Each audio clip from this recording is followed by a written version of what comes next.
Thamani ya mwanamke nitaanza kuelezea kwa utaratibu. Kwanza kabisa, ili mwanamke aonekane ni wa thamani, yes, ni lazima awe mwaminifu. Awe mwaminifu. Awe mwaminifu. Ukisoma katika Luka 16:12 anasema kwa kuwa hamkuwa waaminifu katika mali ya wengine, basi mimi siwezi kuwapa iliyo ya kwenu. Kwa maana uaminifu ni nguzo kubwa sana ambayo inampandisha mtu yeyote kuwa wa thamani. Sasa kwa mwanamke akisha kuwa mwaminifu kwa kichwa wake, kwa maana kwa mume wake, basi atapendwa sana kwa sababu ya uaminifu wa mwanamke, ya uaminifu aliyokuwa nao. Ngoja nikusomee kidogo katika Methali. Sawa kabisa. 31 ule mstari wa 10. Utaona jinsi ambavyo inasema hivi: mke mwema ni nani awezaye kumuona? Kitabu gani? Methali 31 mstari wa 10. Inasema mke mwema ni nani awezaye kumuona? Maana kima chake chapita kima cha marijani, moyo wa mmewe humwamini, wala hatakosa kupata mapato. Humtendea mema wala si mabaya siku zote za maisha yake. Kwa maana mahali pa kuanzia, yes, ni nini? Uaminifu. Asema moyo wa mume wake humwamini. Sawa? Kuna maana moyo wa mume wako ukisha kuamini, basi unakuwa nini? Wa thamani. Asema hutakosa kupata pato kutoka kwake. Maana kipato ni nini?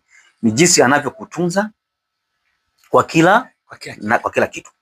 Na kazi ya kanisa au mke ni kumtendea mema mume wake siku zote za maisha yake. Haijalishi ametoka amelewa, ametoka amerudi saa ngapi, nitakiwa mtendee nini? Mema. Hiyo ndo thawabu mbele za nani? Za Muumba. Hapo ukifanya hivyo, Muumba anakuweka unakuwa wa thamani sana mbele za mwanaume na mbele za Muumba. Na mbele za aliyeumba na mbele za nani? Za kichwa wako au mume wako. Sawa kabisa. Sasa tukiendelea zaidi hapa, kuna sifa za mwanamke ambazo tuweze kuzifahamu. Sawa? Tunaziomba hizo. Anakuambia ili mwanamke wa thamani, ukienda Methali hiyo 31 mstari wa 15 anasema tena huamka kabla hujaisha usiku, huwapa watu wa nyumbani mwake chakula na wajakazi wake sehemu zao. Kwa maana sifa mwanamke au wa thamani ni lazima aamke mapema kabla kujapambazuka, kwa maana kuandaa aidha ni chai au kuandalia watoto. Huyu ukipata kanisa au mwanamke wa namna hiyo anakuwa ni nini? Ni wa thamani. Lakini sasa hivi unakuta sasa wake au wanawake wanaamshwa na waume zao, wakati safu ya mwanamke inabidi amke kabla hajapambazuka. Kuna vitu unasema ni baraka sana, na kwa kila mwanamke au kila msichana inatupasa asikilize zaidi na ajifunze zaidi. Hebu karibu tena waendelee kwa wepesi zaidi. Sawa. Unaona, kwa hiyo ukienda mstari wa 26, Methali 31:26 inasema ufumbua kinywa chake kwa hekima na sheria wema hii katika ulimi wake. Yani asio ni mtu wa kuongea ovyo ovyo. Hata kama mume wake amemkosea, kuna maneno anayachambua. Hapa niongee nini ili nisije karibu akili yake na moyo wake. Kwa hiyo ni lazima mwanamke awe na maneno mazuri ya kuongea mbele ya kichwa wake. Sawa kabisa. Hiyo ni nini? Uaminifu. Kwa hiyo pointi ni kwamba hakikisha moyo wa mume wako unafanya unakuamini. Hakikisha unaamini na mume wako, unakuwa wa thamani. Hiyo ni moja. Kwenda mbili. Utii. Awe na utii. Awe na nini? Na utii.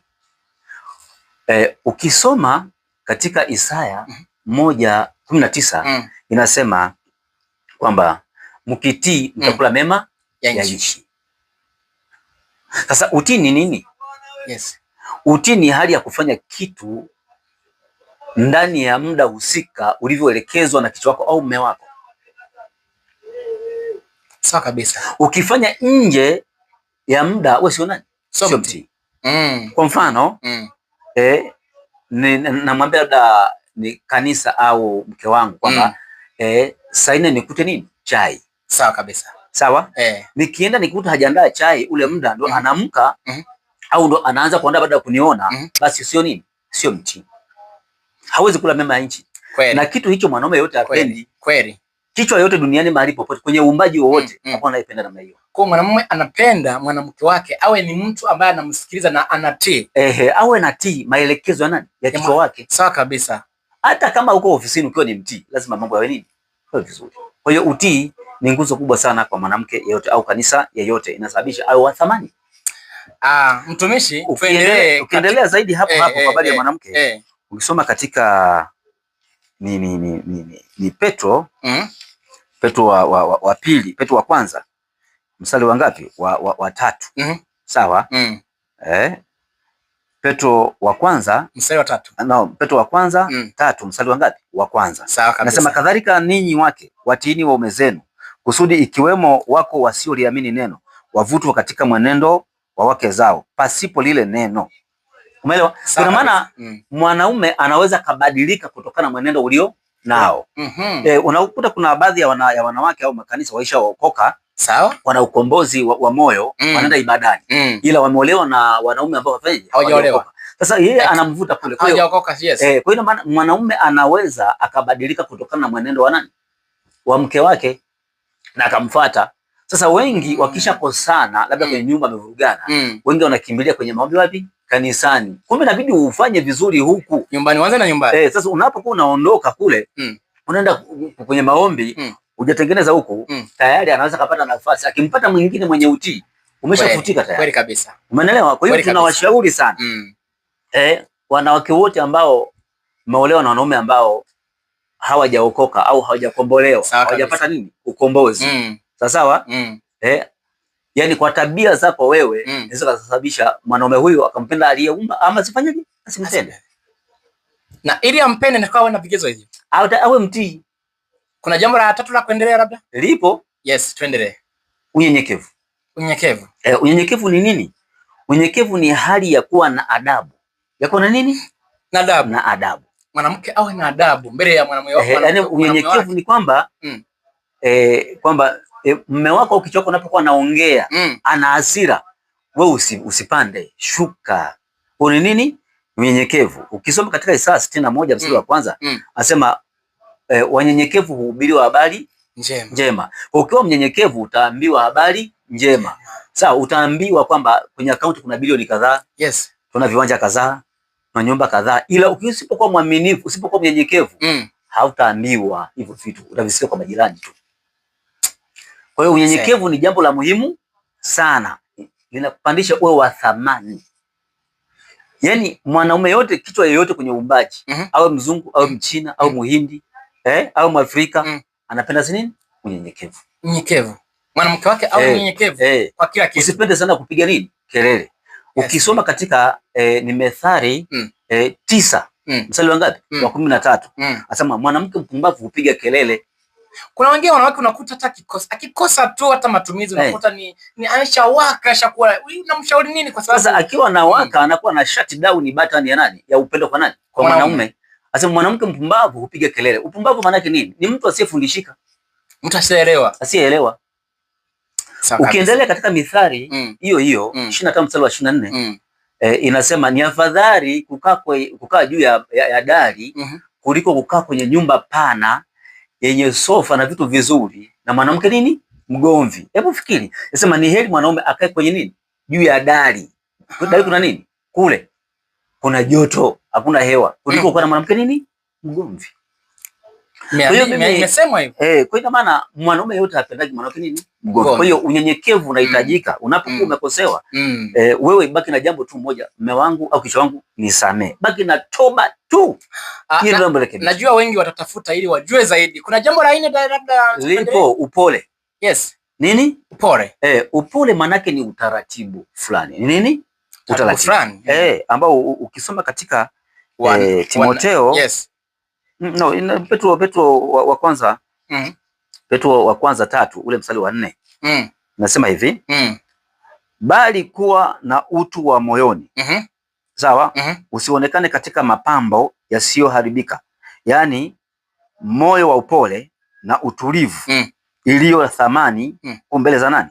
Za Muumba. Umesikia? Moyo wa upole na utulivu iliyo na thamani kuu mbele za nani? Za Muumba.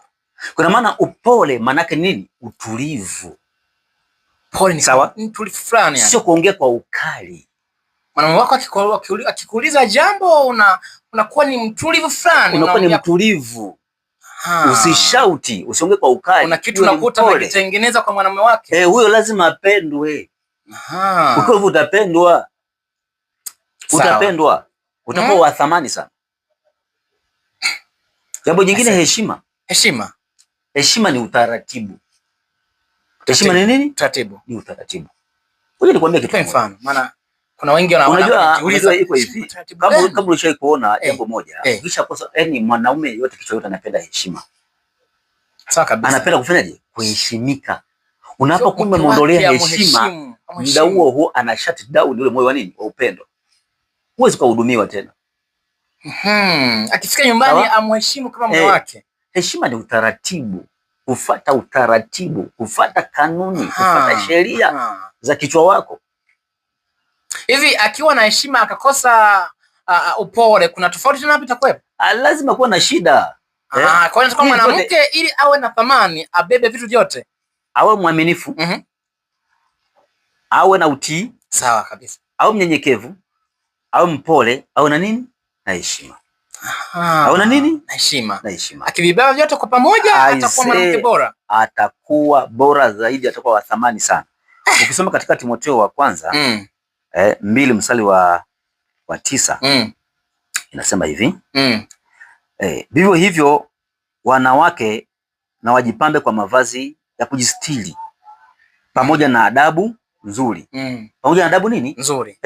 Unaposema heshima ni pamoja na muonekano wako wewe kujistiri katika mavazi yasiyo bana. Hakuna mwanaume yeyote anaweza kupenda mwanamke anayeacha maumbile yake nje. Yes, ni kweli. Hakuna, yani utapitiwa tu. Utakuwa ni wa kutongozwa na kupitiwa, ila hakuna atakaye kuoa. Na kama basi umeolewa, basi ujue unaleta shida nini kwenye agano lako. Kwa mfano mzuri, nafikiri unamfahamu pundamilia. Kuna pundamilia anayekaa mbugani na punda ambaye anaishi na nini? Na watu. Sasa nikuulize, kati ya pundamilia wa mbugani na punda anaishi na watu, yupi ni mzuri? Wa mbugani. Yes. Yes. Lakini nikuulize, watalii wanapoenda kumuona, wao wanaondoka naye? Wanamwacha na kumwacha. Sasa hao ni wanawake wanajiona wao ni wazuri, wanajivunia nini? Uzuri wao. Ngoja nikwambie. Katika Ezekiel 28:17 kuna kitu ambacho pale Mungu alimwambia kerubi. Unaelewa? Alimwambia nini? Kerubi. Kwamba kilichosababisha adondosho liko nini? Alikuwa anajivunia uzuri wake. Wanawake wote ambao wameshindwa kuishi na ndoa zao na magano yao waliona ni nani? Ni wazuri. Sasa ile sifa na ule uzuri ni wa nani? Aliyeumba. Kwa hiyo walikalia kiti cha nani? Cha Muumba. Kwa hiyo kijiona kwenye vioo, wakipaka makeup, wamesuka nywele, wanaona maumbile yao, wanaona mwanaume hawezi kufanya, hawezi kumtishia chochote. Ngoja nikwambie, ukifanya hivyo Muumba anakupiga nini? Chini. Wapo wanawake wengi wako mitaani, walikuwa kwenye ndoa, wakaachika kwa sababu ya uzuri wao. Na hawajapata wa kuoa tena. Kwa sababu nini? Walikalia kiti cha nini? Cha uzuri. Ngoja kusomea hapa katika Ezekiel 28 mstari wa 17. Hebu sikiliza kwa upendo uliopitiliza. Sawa. Tasoma kwa upendo uliopitiliza. Inasema hivi, moyo wako uliinuka kwa sababu ya uzuri wako. Kwa sababu ya uzuri wako. Umeharibu hekima yako kwa sababu ya mwangaza wako. Nimekutupa chini. Kwa maana kerubi alijiona yeye nani? Ni mzuri kuliko yeyote. Kweli. Kwa hiyo mimi ni wasii sana wanawake. Mnaojivunia uzuri wenu na maumbile yenu hayo. Hayawezi kupeleka mahali popote, atakupa shida. Mimi na washauri uzuri wao wa ushepu ndani ya nini? Ya moyo. Kwa maana wawe nini? Wawe na uaminifu, utii, unyenyekevu, sawa kabisa, upole na nini? Na heshima. Na heshima pia inaongelewa sio kupiga magoti, kwa sababu kupiga magoti wengine ni mila na nini? Na desturi. Mwingine anaweza kupiga magoti sio kama na kuheshimu. Kwa sababu ya mila. Sina nielewa kwa sababu ya mila nini? Na desturi. Yeye aishi hivyo tu. Katika level ya nini? Ya adabu. Nataka aweje? Awe na adabu. Awe na adabu kwa watu wote. Na adabu itoke ndani. Itoke ndani, ikae kwenye moyo. Sawa kabisa. Ni pamoja na kusitiri, kuvaa nini? Kuvaa vizuri. Usio na matamanio kwa ajili ya wengine. Mtumishi, najua